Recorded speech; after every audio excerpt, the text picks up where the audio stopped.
Hi everyone. दोस्तों, आप सभी को मेरा नमस्कार। साथ ही साथ आप सभी को दिवाली की हार्दिक शुभकामनाएं। दोस्तों, आज मैं बताऊंगा नीट से संबंधित जानकारी दूंगा कि नीट क्या है, नीट की तैयारी कैसे करें। कुछ नीट संबंधित कुछ क्वेश्चंस है जिसका मैं क्वेश्चन पढ़ूंगा और मैं उसका बारी बारी से आंसर भी दूंगा। और नीट का तैयारी करना अब हुआ बिल्कुल आसान, बिल्कुल आप तैयारी कर सकते हैं। तो जानते हैं, समझते हैं। तो दोस्तों, पहले जान लें कि नीट क्या है। नीट का मतलब होता है national eligibility cum entrance test, जिसको हम कहते हैं राष्ट्रीय पात्रता प्रवेश परीक्षा। ठीक है, तो पहला क्वेश्चन है कि नीट क्या है। तो दोस्तों, पहले क्या था, जब नीट नहीं था तो स्टूडेंट्स को मेडिकल की तैयारी करने के लिए बहुत सारे एग्ज़ाम फेस करने पड़ते थे, बहुत सारे एग्ज़ाम देना पड़ता था। आज वो ऐसा नहीं रहा। हमारे भारत सरकार ने एक राष्ट्र और एक एग्ज़ाम के तहत पूरे भारत में साल में एक बार नीट का आयोजन किया जाता है, जो कि आने वाला समय में हो सकता है कि साल में 2 बार आयोजन हो, लेकिन साल में एक बार अभी नीट का आयोजन होता है, नीट होता है, आयोजित होता है। और परीक्षा का जो भी ये होते हैं आयोजित होता है, उसका टोटल निगरानी एनटीए करती है, नेशनल टेस्टिंग एजेंसी के जरिए। तो दोस्तों, मैंने अभी क्वेश्चन किया था कि नीट क्या है। तो नीट मेडिकल में एडमिशन के लिए, डॉक्टरी पढ़ाई करने के लिए आपको नीट को क्वालिफाई करना पड़ता है। जब तक आप नीट क्वालिफाई नहीं करेंगे तब तक ले आपके मेडिकल में प्रवेश नहीं मिलता है, एंट्री नहीं मिलता है, चाहे वो गवर्नमेंट कॉलेज से हो या फिर प्राइवेट कॉलेज से हो या फिर अन्य जगहों पर हो। तो नीट क्वालिफाई करना पड़ता है मेडिकल में एडमिशन के लिए। दूसरा क्वेश्चन है कि नीट की तैयारी के लिए क्या क्वालिफिकेशन चाहिए। वैसे स्टूडेंट्स जो साइंस से 10+2 उत्तीर्ण हुआ, जिनका मार्क्स 50%, मिनिमम मार्क्स 50% होना अनिवार्य है। और सब्जेक्ट की बात करें तो फिजिक्स, केमिस्ट्री, बायोलॉजी अनिवार्य विषय है। इस 3 विषय पर आपको फोकस करना है, इस 3 विषय पर आपको पढ़ना पड़ता है। आगे मैं बताऊंगा बॉटनी जूलॉजी के बारे में भी, आपको उसमें क्वेश्चंस रहते हैं तो उस पर भी तैयारी करना पड़ता है। तो अगर आप अपने बच्चे को डॉक्टर बनाना चाहते हैं, क्योंकि हर लोगों का इच्छा होता है, किसी का इच्छा होता है कि अपने बच्चे को मैं इंजीनियर बनाऊं, आईएएस बनाऊं, आईपीएस बनाऊं, कलेक्टर बनाऊं, किसी का राजनेता बनने का शौक होता है, किसी को हीरो बनने का शौक होता है। तो सबों का अपना अपना शौक होता है, सबका अपना अपना एम होता है, लक्ष्य होता है। तो मेडिकल में अगर आप चाहते हैं कि हमारा बच्चा जाए और डॉक्टर बने, तो अगर आपका बच्चा 7th क्लास में पढ़ता हो तो आप उसी समय से उसको साइंस सब्जेक्ट पर फोकस करने की ज़रूरत है। उसी समय से उसको फिजिक्स, केमिस्ट्री, बायो यानी साइंस का जो सब्जेक्ट है उस पर प्रॉपर आपको ध्यान देने की ज़रूरत है, ताकि नीट में आपको कहीं से भी कोई परेशानी नहीं रहे। मैं अगले वीडियो में बताऊंगा कि एमबीबीएस के लिए कितना मार्क्स चाहिए, एडमिशन चाहते हैं एमबीबीएस के लिए कितना मार्क्स चाहिए, अगर ओबीसी कैटेगरी के हैं या एससी एसटी के लिए है तो कितना मिनिमम मार्क्स चाहिए जिससे कि आपका एडमिशन हो जाता है। ठीक है दोस्तों, तो आपका 10+2 आपको उसमें चाहिए क्वालिफिकेशन में, फिजिक्स, केमिस्ट्री, बायो होना अनिवार्य होता है। अगर कोई बच्चे आर्ट्स से इंटर किए हैं तो वो नीट में नहीं बैठ सकते, नीट की तैयारी नहीं कर सकते। अगर कोई बच्चे कॉमर्स से किए हैं 10+2 तो वो नीट के लिए क्वालिफाई नहीं कर सकते हैं। अब नेक्स्ट क्वेश्चन है कि नीट का एग्जाम फॉर्म कब निकलता है। नीट का जो एग्जाम फॉर्म होता है, जो साल में एक बार होता है और पूरे भारत में, पूरे देशों में एक बार होता है और एक ही बार में सबों को एग्जाम, चूंकि यह परीक्षा राष्ट्रीय स्तर का परीक्षा होता है, राष्ट्रीय स्तर का परीक्षा होता है और एक बार एग्जाम साल में होता है। नीट का एग्जाम फी कितना होता है, बहुत अच्छा क्वेश्चन है। नीट का एग्जाम फी कितना होता है, जब आप फॉर्म भरते हैं ना, तब फॉर्म भरते समय अगर आप जनरल कैटेगरी से आते हैं तो आपको फीस के रूप में आपको 1700 रुपया पेएबल होगा। अगर आप ओबीसी कैटेगरी से आते हैं तो आपको 1500 रुपया पेएबल होगा। अगर आप SC ST कैटेगरी से आते हैं तो आपको 1800 रुपया के समथिंग में आपको लग सकता है। दोस्तों ये सारी जानकारियाँ मैं आपको बुक पढ़ा हूँ, मैं कुछ जानकारियाँ हासिल किया हूँ जिसके ज़रिए मैं आपको बताता हूँ। मैं काफ़ी सर्च करता हूँ, सर्च करने के बाद मेहनत करने के बाद मैं आपके बीच आता हूँ। तो दोस्तों अगर आप मेरे चैनल में नए हैं या फिर पहली बार मेरे चैनल से जुड़े हैं तो हमें प्रोत्साहन देने के लिए, हमें नए नए वीडियो के साथ अच्छी जानकारियों के साथ हमसे जुड़े रहने के लिए प्लीज़ अभी के अभी आप लाइक करें, सब्सक्राइब करें और वीडियो को अंत तक जरूर देखें। आपके जो भी मन में डाउट होगा नीट संबंधित वह आपको क्लियर मैं करूंगा और वह आपको आज समस्या दूर हो जाएगी नीट संबंधित।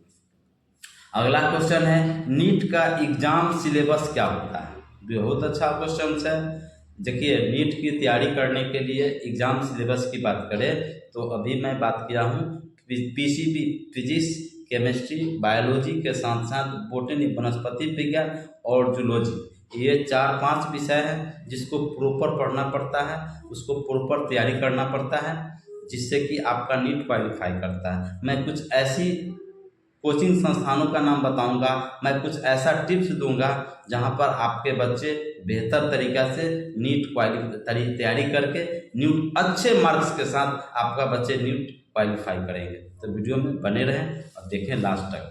अगला क्वेश्चन है नीट का एग्ज़ाम किस भाषा में देना होता है। तो दोस्तों नीट का जो एग्ज़ाम होता है वह 13 भाषाओं में एग्ज़ाम का चलता है। तो हर राज्यों का अपना अपना क्षेत्रीय भाषा होता है। जैसे आप जब फॉर्म इम्प्लीमेंट करते हैं, जब आपको बुक मटेरियल लेना पड़ता है तो आपको जब फॉर्म मिलते हैं उसमें ऑप्शन रहता है कि किस भाषा को आप चूज करते हैं। इंग्लिश चूज करते हैं, हिंदी चुनते हैं या फिर बंगाली चुनते हैं, गुजराती होता है, आसामी होता है ना, इस तरह से उर्दू होता है। इस तरह से जो भाषाएं हैं आपको चुनना पड़ता है और उसी भाषा में आपको पढ़ाई कराया जाता है और उसी भाषा में आप पढ़ते हैं, एग्ज़ाम देते हैं, क्वालिफाई करते हैं। नेक्स्ट क्वेश्चन है कि नीट की तैयारी कैसे करें। बहुत अच्छा सवाल है। बहुत सारे लोगों को दिमाग में चलता है कि नीट का तैयारी कैसे करें, नीट की तैयारी करने के लिए कहाँ जाएं।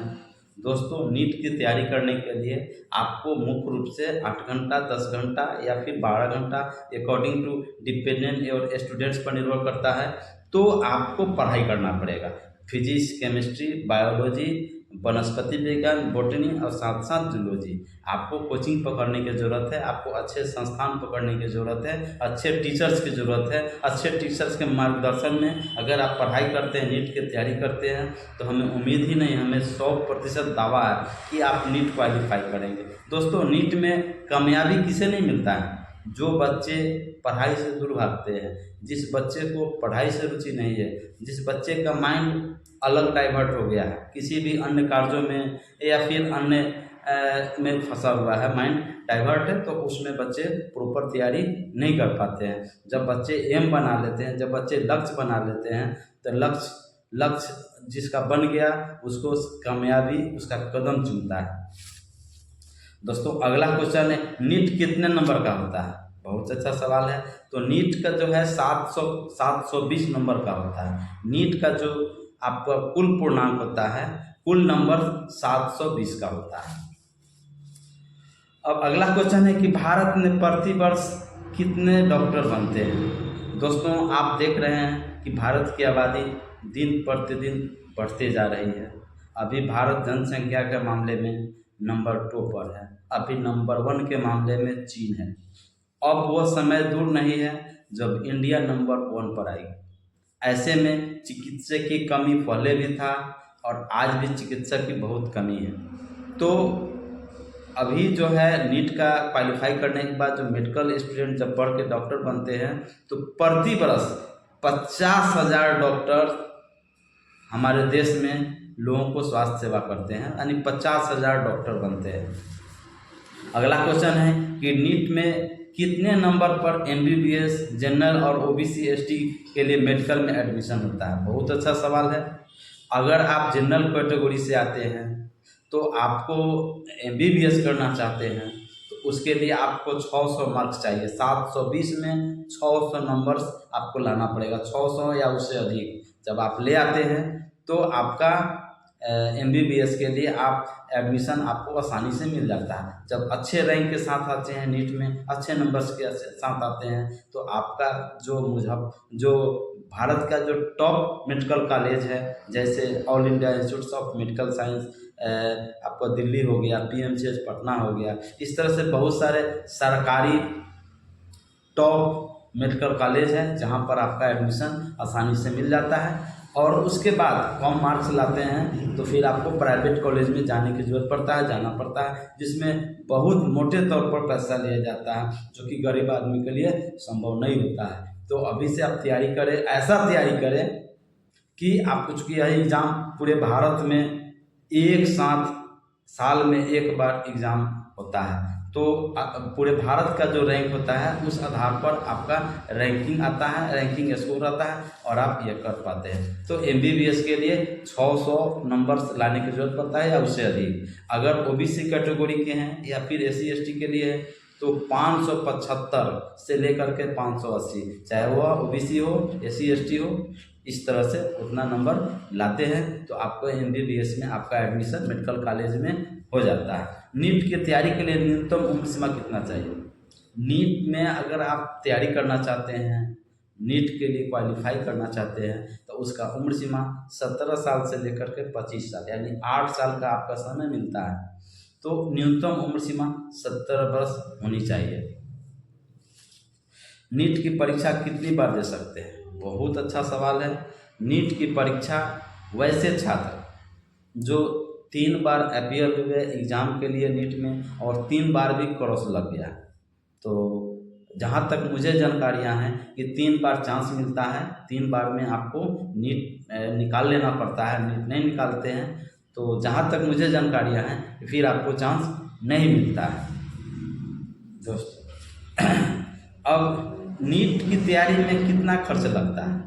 बहुत सारे लोगों में आज भी दिमाग में बसा हुआ है बात कि भाई नीट बहुत टफ होता है, बहुत महंगा होता है, हमारे लिए बस की बाहर का चीज़ है, हम बच्चे को नीट की तैयारी कराना हमारे लिए संभव नहीं है। ऐसी बात नहीं है।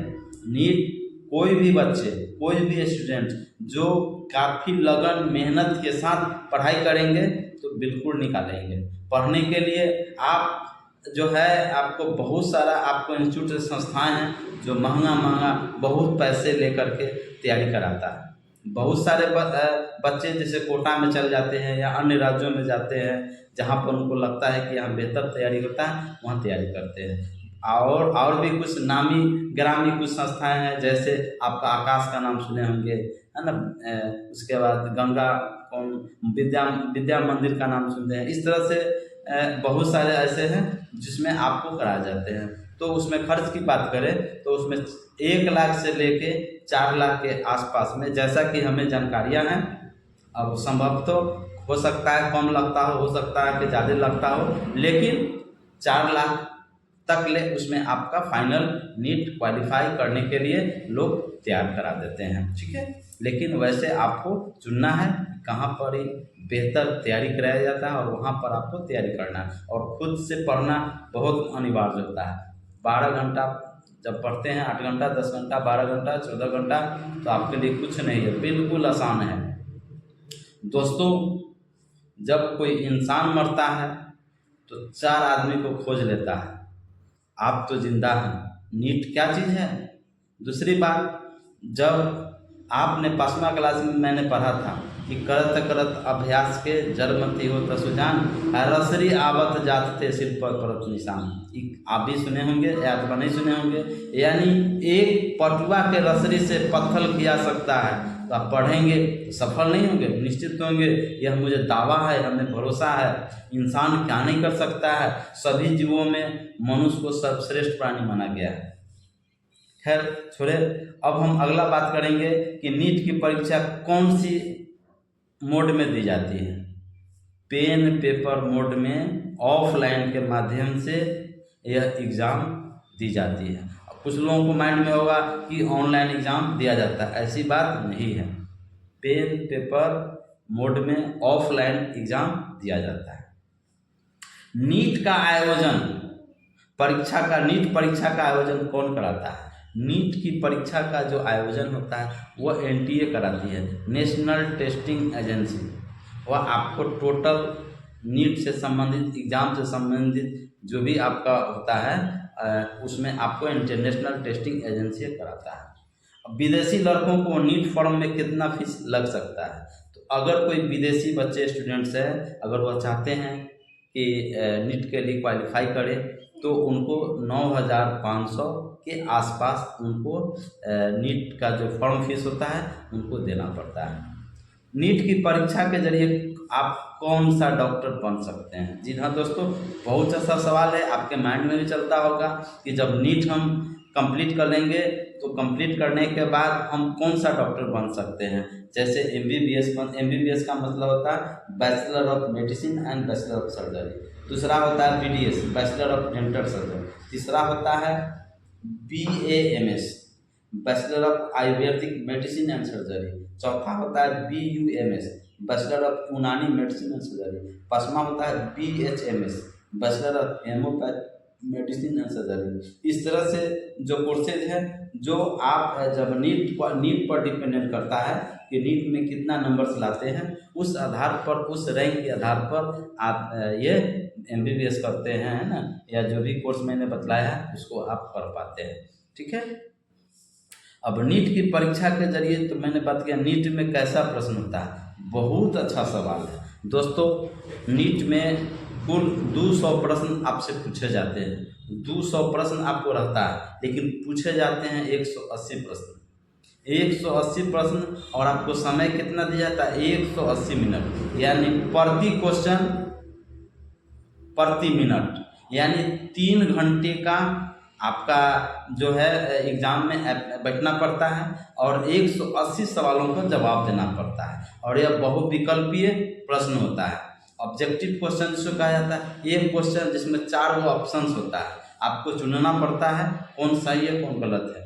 अगर आप गलत आप आंसर देते हैं तो आपका 1 नंबर आपको काट लिया जाता है, यानी कि जो आपके पास नंबर आया, सही क्वेश्चन का जवाब दिए, आपका नंबर आया, तो अगर किसी अगला क्वेश्चन में आप गलत दे दिए तो आपके द्वारा जो पाया गया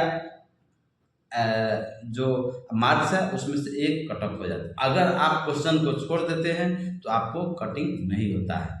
तो ये होता है नीट। नीट कुछ नहीं है, पढ़ाई करने वाले बच्चों के लिए, जिसका एम है, जिसका लक्ष्य है, उसके लिए कुछ नहीं है दोस्तों।